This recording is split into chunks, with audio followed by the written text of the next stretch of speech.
This video is for education purposes only. Always verify details on official websites. अगर आपने graduation कर रखा है, चाहे वो बीए हो, बीकॉम हो, बीएससी हो, कुछ भी हो, ठीक है, किसी भी सब्जेक्ट में हो, एनी डिसिप्लिन, तो आपके लिए गवर्नमेंट वैकेंसीज आ चुकी हैं।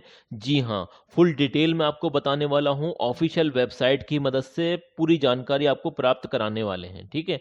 लेकिन आगे बढ़ने से पहले एक छोटी सी रिक्वेस्ट है, अभी तक आपने हमारा ये चैनल रोजगार update with Adil Khan subscribe नहीं किया है तो सब्सक्राइब कर लें, ताकि सबसे ज़्यादा authentic information, job related update सबसे पहले आपके पास पहुंच जाए।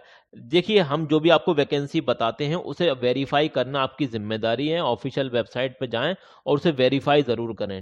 देखिए, ये जो वैकेंसी है जिसके बारे में मैं बात कर रहा हूँ, ये है ऑफिस असिस्टेंट की वैकेंसी। जी हाँ, जूनियर ऑफिस असिस्टेंट की इसमें वैकेंसी है। इसके अलावा डेटा एंट्री ऑपरेटर की भी वैकेंसी है। तो अलग अलग वैकेंसीज हैं। अगर आप इस तरह का ये जो मतलब वर्क होता है, अगर आप करना चाहते हैं तो ये आपके लिए बहुत अच्छी अपॉर्चुनिटी है। चलिए दिखा देते हैं, थोड़ा सा इसके बारे में समझ लेते हैं। डेटा एंट्री ऑपरेटर और इसके अलावा जो मतलब जूनियर ऑफिस असिस्टेंट हैं, इन्हें बेसिकली काम क्या करना रहता है। तो कुछ इनके काम हैं, जैसे कि मैं आपको बता देता हूँ। डॉक्यूमेंट्स मैनेजमेंट, जैसे फाइलों को संभालना और उनका रिकॉर्ड रखना, जो भी दस्तावेज हैं ऑफिस के उनको स्कैनिंग करना और उनके डिजिटल रिकॉर्ड बनाना। इसके अलावा डेटा एंट्री के कई सारे काम होते हैं, जैसे कि टाइपिंग करना हिंदी या इंग्लिश की, कुछ लेटर हो गए, नोट्स हो गए, या फिर मेमो टाइप करना। इसके अलावा एडमिनिस्ट्रेटिव सपोर्ट्स की अगर हम बात करें तो देखिए, अगर कोई भी जैसे कि वरिष्ठ अधिकारियों की मीटिंग हो रही है तो उसे मतलब किस टाइम पे होगी, क्या सारी चीज़ें होने वाली हैं, उनके सबका प्रबंधन करना, ये सारे काम भी इसमें होते हैं। इसके अलावा और भी चीज़ें मैं आपको बताता हूँ, जैसे कि कुछ कम्युनिकेशन मैनेजमेंट से रिलेटेड, जैसे कि अगर कोई भी फ़ोन कॉल से उसके जवाब देना, अगर डिपार्टमेंट से रिलेटेड है। इसके अलावा जो भी संदेश हैं उसके संबंधित व्यक्तियों तक पहुंचाना, ये सारी चीज़ें हैं। और जो भी बुनियादी डेटा है उसका रिकॉर्ड रखना और उसके ऊपर रिपोर्ट वगैरह बनाना है। इसके अलावा कुछ छोटे मोटे काम भी होते हैं, जैसे कि फोटोकॉपी कराना, स्कैनिंग कराना या फैक्स कराना, ये सारे काम होते हैं। चलिए बात कर लेते हैं कि कितनी कितनी वैकेंसी हैं दोनों ही लेवल्स। देखिए, ऑफिशियल वेबसाइट की मदद से ही मैं आपको सारी चीज़ें बताने की कोशिश कर रहा हूँ। अगर हम बात करें यहाँ पर जूनियर ऑफिस असिस्टेंट की, किसकी, जूनियर ऑफिस असिस्टेंट की, ये ग्रुप सी की वैकेंसी है और इसमें टोटल वैकेंसी 50 निकली है। ये है परमानेंट वैकेंसी। जी हाँ, परमानेंट वैकेंसी है। आप कब से अप्लाई कर सकते हैं, तो 10 तारीख, 10 नवंबर से लेकर 30 नवंबर तक आप अप्लाई कर सकते हैं, ठीक है ना। तो इसके फॉर्म अभी खुले नहीं है, खुल जाएंगे 10 तारीख को, ठीक है। और इसके अलावा यहाँ पर ऑफिस असिस्टेंट की भी वैकेंसी, जिसे हम डेटा एंट्री ऑपरेटर बोलते हैं, तो यहाँ पर 16 वैकेंसी है टोटल मिलाकर। दोनों की अगर वैकेंसी देखें, मतलब JOA और मतलब डेटा एंट्री ऑपरेटर, दोनों को मिलाकर 66 वैकेंसी हैं। अगर हम बात करें कि ये नोटिफिकेशन आया कहाँ से है, तो देखिए, ये ऑफिशियल नोटिफिकेशन आपको दिल्ली टेक्निकल यूनिवर्सिटी की ऑफिशियल वेबसाइट पे मिल जाएगा। ये एक मतलब गवर्नमेंट यूनिवर्सिटी है, स्टेट गवर्नमेंट मतलब दिल्ली गवर्नमेंट की यूनिवर्सिटी है। इसके अलावा यहाँ पर अगर हम इम्पॉर्टेंट बात करें, देखिए थोड़ा सा नीचे आएंगे ना, तो यहाँ पर आप इसकी एलिजिबिलिटी समझ सकते हैं। यहाँ पर इन्होंने क्लियरली मेंशन कर रखा है कि बैचलर डिग्री होनी चाहिए किसी भी स्ट्रीम में, ठीक है ना, किस रिकॉग्नाइज्ड यूनिवर्सिटी से। आपकी इंग्लिश की और हिंदी की टाइपिंग स्पीड ये चेक करेंगे, तो 35 वर्ड पर मिनट इंग्लिश के होने चाहिए और 30 वर्ड पर मिनट हिंदी में होने चाहिए। अगर हम एज लिमिट की बात करें तो 32 साल एज लिमिट है। अब ये 32 साल मतलब 32 ईयर किसके लिए हैं, ये उन लोगों के लिए हैं ये जो UR कैटेगरी में आते हैं, जनरल कैटेगरी में आते हैं। अगर आप किसी रिजर्व कैटेगरी में आते हैं तो आपको एज रिलैक्सेशन मिलेगा according to the government of India.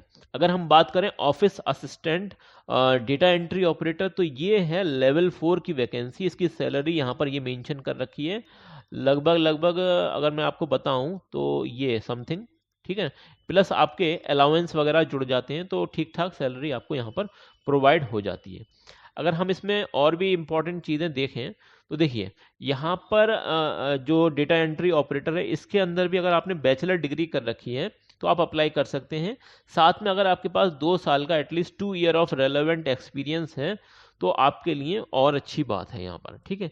मतलब जो आपकी टाइपिंग स्पीड है वो वही है जो ऊपर वाले में दे रखी है, ऊपर वैकेंसी में जो टाइपिंग स्पीड है वो यहाँ पर भी वही दे रखी है। लेकिन एज लिमिट थोड़ी सी इसमें ज़्यादा दे रखी है डेटा एंट्री ऑपरेटर वाली जॉब में। इसमें मतलब 35 ईयर तक, ठीक है ना, 35 साल तक के जो UR कैंडिडेट हैं वो अप्लाई कर सकते हैं। अगर आप किसी रिजर्व कैटेगरी से आते हैं तो उसमें आपको रिलैक्सेशन मिल जाएगा। अगर हम एलिजिबिलिटी की बात करें तो ये तो हमने पहले ही आपको बता दिया। और कब तक आप अप्लाई कर सकते हैं, तो 30 नवंबर तक आप फॉर्म फिलअप कर सकते हैं। इसी के साथ साथ यहाँ पर ये भी देखा जाएगा कि अगर आपका मोड ऑफ सिलेक्शन की हम बात करें कि भाई आपका सिलेक्शन कैसे होगा, तो यहाँ पर आपका जो देख सकते हैं आप, यहाँ पर 1 टियर एग्जाम होने वाला है जिसमें कि 2 घंटे का आपको टाइम मिलेगा और 200 क्वेश्चन होंगे और 200 ही मार्क्स के होने वाले हैं। यहाँ पर आपसे क्या क्या चीज़ें पूछी जाएंगे उसके बारे में भी हम देखेंगे। जो आपका एग्ज़ाम होगा वो रिटन एग्ज़ाम होने वाला है, मतलब एमसीक्यू टाइप पेपर आएगा और वो भी सीबीटी बेस्ड पेपर आएगा, ठीक है ना। हाँ, ये इंपॉर्टेंट बात है कि इंग्लिश में ही आपका खाली पेपर आएगा, ये इन्होंने क्लियरली मेंशन कर रखा है यहाँ पर, ये पढ़ सकते हैं ये वाली लाइन। अगर हम बात करें नेगेटिव मार्किंग की, तो जी हाँ, नेगेटिव मार्किंग होगी 0.25 की, ठीक है ना। इसके अलावा और भी जो इम्पोर्टेंट, हाँ, अगर आप सिलेबस की बात करें क्या क्या चीज़ें आपसे पूछी जाएंगी, तो जनरल अवेयरनेस आपसे पूछी जाएगी, general intelligence and reasoning ability आपसे पूछी जाएगी, अर्थमेटिकल एंड न्यूमेरिकल एबिलिटी पूछी जाएगी, इंग्लिश एंड कॉम्प्रिहेंशन आपसे पूछा जाएगा। इसके अलावा इसके बाद आपका स्किल टेस्ट भी होगा। अब स्किल टेस्ट जो होगा तो वो क्वालिफाइंग नेचर का होगा। किसका होगा? क्वालिफाइंग नेचर का। उसका आपको बस क्वालिफाई करना रहेगा, ठीक है ना। तो पूरा का पूरा जो आपका, ये आप कह सकते हैं कि जो सीबीटी एग्जाम होगा आपका रिटन टेस्ट, वही आपका डिसाइड करेगा कि आपका सिलेक्शन होना है या नहीं होना है। देखिए सिलेबस दोनों का सेम है, किसका? JOA का और DEO का, मतलब डेटा एंट्री ऑपरेटर का और जूनियर ऑफिस असिस्टेंट का सिलेबस बिल्कुल सेम है, अलग सिलेबस नहीं है। आपको कितना परसेंटेज लाना पड़ेगा एग्जामिनेशन के अंदर, तो कम से कम तो आपको 40% लाना ही पड़ेगा जनरल वालों के लिए और EWS वालों के लिए। OBC कैंडिडेट्स के लिए 35 है।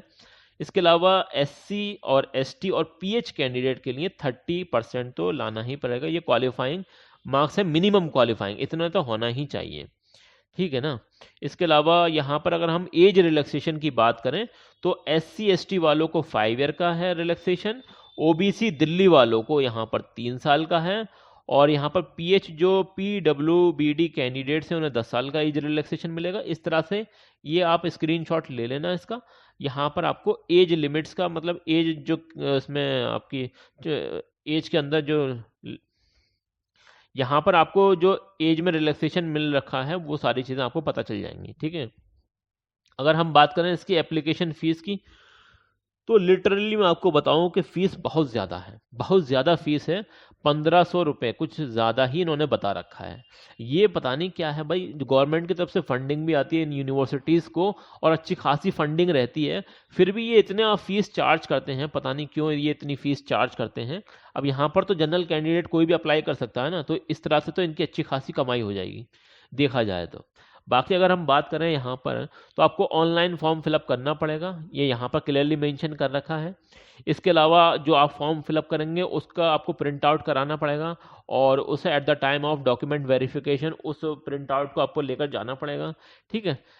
बाकी तो जो कोई इसमें इतना खास पॉइंट है नहीं, सारी चीज़ें मैंने आपको बता दी हैं। अगर हम इसकी ऑफिशियल वेबसाइट से कुछ चीज़ें देखना चाहें तो ये इसकी ऑफिशियल वेबसाइट है, Delhi technical university, formally Delhi college of engineering, पुराना नाम इसका है दिल्ली कॉलेज ऑफ इंजीनियरिंग, और ये गवर्नमेंट ऑफ दिल्ली के अंदर आती है, government of NCT of Delhi, ठीक है, इसके अंतर्गत आती है यहाँ पर। और अगर आप जॉब सेक्शन में जाएंगे तो यहाँ पर advertisement notice for the advertisement notification of the post of JOA junior office assistant और जो डेटा एंट्री ऑपरेटर है उसकी वैकेंसी आपको मिल जाएगी। फॉर्म अभी भरना स्टार्ट हुए नहीं है, 10 तारीख से होंगे, ठीक है ना। तो ये सारी इन्फॉर्मेशन मैंने आपको ऑफिशियल वेबसाइट के माध्यम से बताई है।